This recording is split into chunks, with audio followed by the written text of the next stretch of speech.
पाकिस्तान से भी आवाज उठने लगी।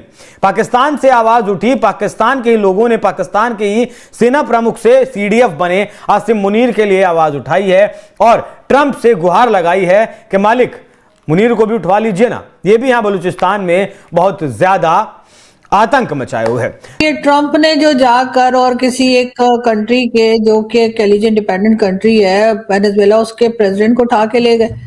और दूसरी तरफ अवैसी साहब, असदुद्दीन अवैसी साहब कह रहे हैं कि पीएम मोदी को कि जी आप भी जो हैं वो कोई ट्रंप से कम नहीं, आप भी पाकिस्तान में जाकर, और हाफिज सईद और मसूद अजहर और इस तरह के लोगों को वो कह रहे हैं कि आप भी उठा के ले आइए। क्या डोनाल्ड ट्रंप अब टारगेट करने वाले हैं और अरेस्ट करने वाले हैं मोदी जी को? मैं क्यों बोल रहा हूं? क्योंकि यही प्रोटेक्स्ट उन्होंने यूज किया वेनेजुएला में कि वहां पर क्योस है, वहां पर तो पॉल्यूशन बहुत ज्यादा है, वहां पे कंट्री जो है वो चलाई नहीं जा रही है। वेनेजुएला में मादुरो जो है वो प्रॉपरली जीत कर नहीं आए, तो उसको अरेस्ट करना जरूरी है।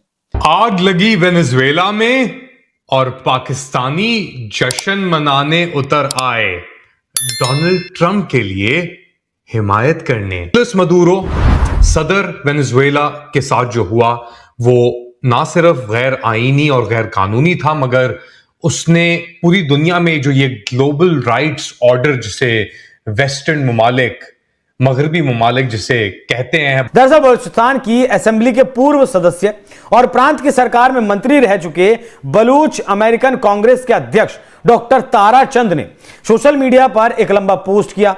इस पोस्ट में उन्होंने सीधे तौर पर आसिम मुनीर पर सवाल उठाए और इस पोस्ट में उन्होंने सीधे तौर पर ट्रंप को संबोधित करते हुए कहा, उनको पता ये ना हो कि इधर से निकल के हम अमेरिका के पिट्ठू बन जाएं, ये पपेट रेजिम हो जाए और फिर वही शाह ईरान वाले ज़माने आ जाएं। जो people don't want that sort of situation. तो अब ये है कि इनकी कोशिश ये है कि वहाँ रेजिम चेंज हो जाए।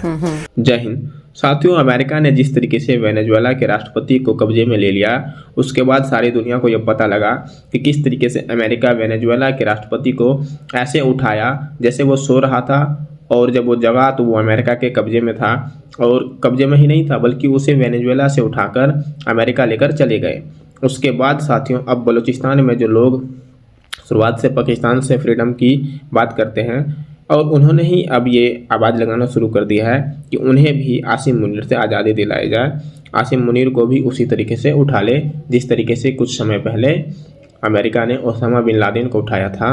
ओसामा बिन लादेन साथियों जो आतंकवादी था, ठीक है, उन्होंने अमेरिका का बहुत बड़ा नुकसान किया, इसीलिए अमेरिका ने ऐसी तैयारी की जिसके बाद दुनिया देखती ही रह गई और ओसामा बिन लादेन को उठाकर गायब कर दिया और पाकिस्तान उस पर कुछ कर नहीं पाया। और अगर इस समय आसिम मुनीर को उठा ले जाए तो इसमें भी शायद पाकिस्तान आगे कुछ कर नहीं पाएगा। ये सर चल क्या रहा है? मैडम बहुत शुक्रिया। देखिए, पहली बात तो ये है कि मुझे इस चीज़ की समझ नहीं आ रही कि जो अमेरिकन ने किया है उस पे दुनिया की कोई बड़ी ताकत नहीं बोली, किसी ने भी स्टेटमेंट नहीं दी। और चाइना ने कहा है कि दुनिया का पुलिसमैन ना बने, ये ना करें, वो ना करें। मुझे ये लगता है कि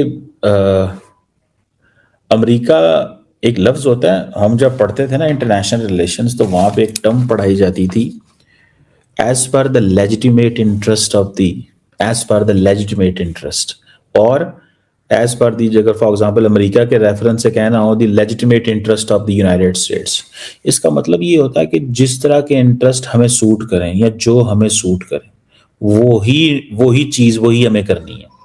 जो भी हमारा लेजिटिमेट इंटरेस्ट है ना, वही हमने करना है। अभी वो मार्को रूबियो ने क्या कहा है, उसने कहा है कि हमें तो इस चीज को समझना है कि ये जो वेस्टर्न हेमिस्फेयर है इस पे हमारा इन्फ्लुएंस होना चाहिए।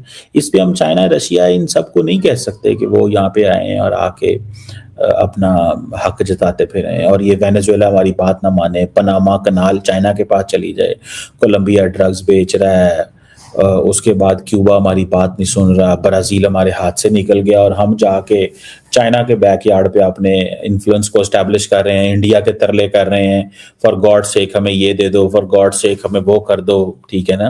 मतलब वो कह रहे हैं कि हमारी तो जो पॉलिसी है वो अपना बैकयार्ड देखना है, इंडिया चाइना का जो इन्फ्लुएंस बढ़ता हुआ हमारे बैकयार्ड में उसको कम करना है, तो वो ये कर रहे हैं। और दूसरा देखें, बड़ी तमाम ताकतें ऐसे ही करती हैं मैं आपको एक छोटी सी मिसाल देता हूँ। इंडिया जो है क्रिकेट में आजकल बड़ा उनका राज है। वो नहीं क्रिकेट में वो दंदना रहे हैं, फिर रहे हैं, पाकिस्तान को ये कर देंगे, बांग्लादेश को ये कर देंगे, इसको नहीं खिलाना, इसको बाहर निकालो, मुस्तफिजुर रहमान को बाहर निकाल देंगे। मतलब एक क्रिकेट छोटी सी 5-10 अरब डॉलर की गेम होगी, 20 अरब डॉलर का वहां पर टोटल वो होगा वहां पे। तो आप इमेजिन करें अगर इंडिया क्रिकेट में नहीं किसी को खड़ा होने दे रहा, वो हर एक की टांगे खींच रहा है और हर एक को कह रहा है, ओए मैंने तुम्हारे से हाथ नहीं मिलाना, ओए मैंने तुमसे क्रिकेट ट्रॉफी नहीं लेनी, ओए आईपीएल में सब निकालो पाकिस्तानियों को। किसने बोला? उनकी ऑपोजिशन ने बोला था ये माधव राव ये बिल्कुल भी सही काम नहीं कर रहा। दूसरी बात, डोनाल्ड ट्रंप ने बोला कि भाई माधव राव मेरी बात नहीं सुन रहा तो मुझे उसको अरेस्ट करना जरूरी है। मोदी जी भी ट्रंप की बात नहीं सुनते हैं।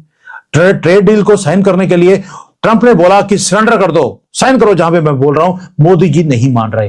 तो क्या उसी प्रोटेक्स्ट के ऊपर अब मोदी जी को भी अरेस्ट कर लिया जाएगा? और सेकेंडली, जो वेनेजुएला का ऑपोजिशन लीडर है जिसको अभी अभी नोबेल प्राइज मिला है, उसने बोला कि मादुरो बिल्कुल भी कंट्री को ठीक तरह नहीं चला रहे। तो राहुल गांधी भी भारत में बोल रहे हैं कि मोदी जी डेमोक्रेसी की हत्या कर रहे हैं, यहां पर डेमोक्रेसी की वैल्यूज को डिमीन किया जा रहा है और वो किसी की बात नहीं सुनते हैं। मुझे ले आइए, मैं सबके पैरों में रौंदता हुआ फिरता हुआ आपको दिखाई दूंगा। तो क्या डोनाल्ड ट्रंप अब राहुल गांधी के कहने के बाद मोदी जी को भी अरेस्ट कर लेंगे? क्योंकि मैं जो देख रहा हूं, जो पूरी मीडिया पागलों की तरह लगी है कि जी तेल की चोरी करनी है अमेरिकन गवर्नमेंट ने, इसलिए ये युद्ध किया जा रहा है। Not at all. पूरी दुनिया के ऊपर 5 चीजें हैं जो डोनाल्ड ट्रंप ने करने की कोशिश करी। टारगेट चाइना था, रशिया था और साथ में Qatar was the biggest target.